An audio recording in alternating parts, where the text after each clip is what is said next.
So, game 3 of the London Regionals against Nigel, more commonly known as Worm's Eye. So he's going to lead off with Milotic and Landorus, and I'm going to lead off with my Suicune and Thundurus. This is one of my favourite leads with this team. He's going to intimidate both my special attackers, which does nothing. So I'm definitely fearing the Choice Scarf Milotic at this point because of the horrors of round 1. But he's going to switch out his Landorus because I've got 2 potential Ice-type moves onto that slot.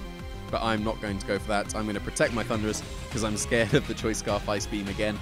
But it turns out he's going to go for the Icy Wind, not hitting my Thundurus, which is the main one that he wanted to hit. It's going to reduce the speed of my Suicune, but that doesn't really matter at this point because I did underspeed the Milotic anyway, but I'm going to get up the Tailwind here, so I definitely outspeed.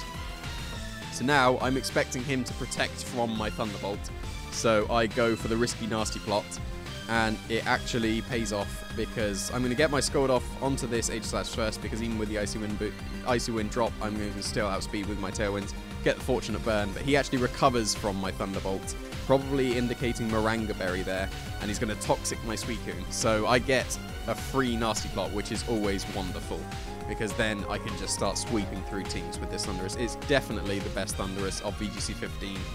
So long as you really don't need any kind of support, it's definitely the best Thundurus. So I'm going to protect here, stalling out my own Tailwind. I don't really understand why I did that. But I'm going to Scald onto this H-Slash, putting it into another Scald range when I get the burn damage onto it. So he's going to Icy Wind. I should have probably attacked, because then I don't waste my own Tailwind. But the Thundurus is the fastest thing anyway, and it did avoid another Icy Wind. But now Suicune is back down to what its original speed was, so the Milotic will be outspeeding it. But he's going to Shadow Ball into the Thundurus, and it's not going to happen because I've protected. So now he's definitely in Scald and Thunderbolt KO range. So I'm expecting some sort of King Shield or Protect, so I'm going to switch out into my Infernape to put on some Fake Out pressure, and he is going to protect his Milotic. And with my Thundurus, do I attack the Milotic? Nope, I go onto the H-Slash because I predicted the Protect. So that's really nice. This was like 2 months ago, so I am watching back these matches with not much knowledge on what I did, so I'm just trying to work out what I did as I go. So my Tailwind goes down, but that doesn't really matter because I'm still definitely faster, unless that's a Choice Scarf for Landorus. But they didn't tend to be Choice Scarfed around the time of the regionals because it was in November, end of November. So he's going to protect his Landorus, which is an unusual move on Landorus, but that works out really nicely from my Fake Out. And I'm going to Thunderbolt onto this Milotic at +2. I'm definitely going to KO, even if he was like an Assault Vest 1, even though it protected, he couldn't be. So I'm going to get a clean knockout onto this Milotic. And now he's down to his last 2 Pokemon, and it turns out it's a Kangaskhan, which is always really threatening. So I don't want to choke the game by taking a Fake Out, then a Rock Slide.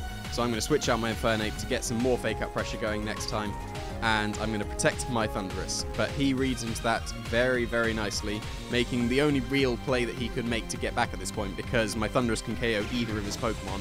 Even if that's an Assault Vest Landorus, I can KO it. So I'm going to protect from the potential Fake Out, but he actually Power Up punches himself, which is a really nice play, and puts the match way back in his favour, even though it was in my favour like from turn 2. He's got potential to win now again. So here I predict him to predict me to predict the Sucker Punch, if that made sense. It probably didn't, but I'm going to avoid the Rock Slide, which is really nice. And here I'm going to go for the Thunderbolt through the potential Sucker Punch because I predicted him to predict me to predict the Sucker Punch, and so on, whichever way around that works, which is really nice. And even if he did Sucker Punch, I had Infernape in the back, which could have close combated because I'm going for the Ice Beam. The only way that could have gone wrong, even if he did Sucker Punch, was if he flinched my Suicune at this point, and it turns out he doesn't, so I'm just able to finish up the game with the Ice Beam. He actually shows that he's a Life Orb Landorus, which is quite cool. So Ice Beam is enough to finish off this Landorus because of no Assault Vest, and even if it was, I would have been able to outspeed with Infernape and finish him off. So that's game 3. On to game 4.